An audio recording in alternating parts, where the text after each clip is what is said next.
This week, he again joined a couple of other Liberal, National, One Nation and UAP senators to support a motion in the Senate demanding a royal commission into the handling of COVID. I too support this motion and believe that we need a royal commission into COVID.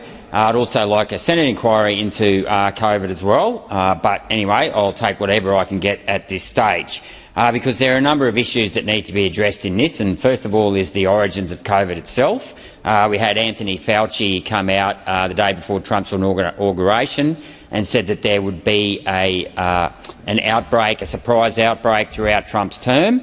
This same person then colluded with none other than some Australians, one Ed Holmes from Sydney University, with the view to actually cover up the origins of the coronavirus. So we need to look at that as well, whether or not coronavirus was deliberately made.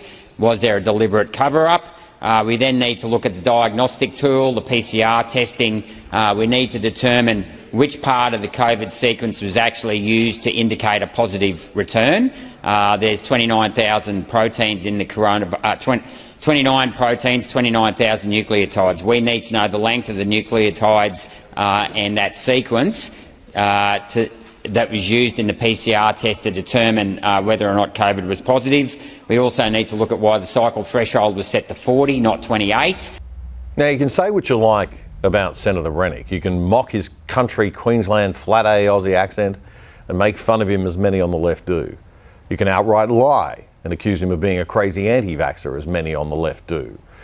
But you cannot deny that most of the points that he's raising here are valid, and that even if there are very reasonable, simple answers for a lot of those questions, they do need to be answered by someone much better than they have been answered to date.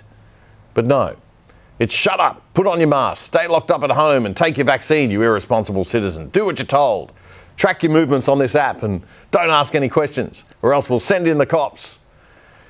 And after the horrors of 2020 and 2021, there are plenty of questions that need to be answered. We also then need to look at why the World Health Organisation told national health authorities to code everything that came back with a positive, every death that came back with a positive COVID test to actually COVID and not some other form of disease. So, for example, people could have had comorbidities and were dying from other comorbidities, but the World Health Organisation said that you have to actually put that to COVID, which obviously would have bumped up the number of COVID deaths. We also need to look at the role of the media and in particular the way they've ramped up the fear-mongering in regards to COVID. We need to look at the censorship that was involved with COVID. Anyone that questioned the narrative of COVID was censored. That's not the way science is conducted. Science should always be open to scrutiny, so we need to look at the censorship there.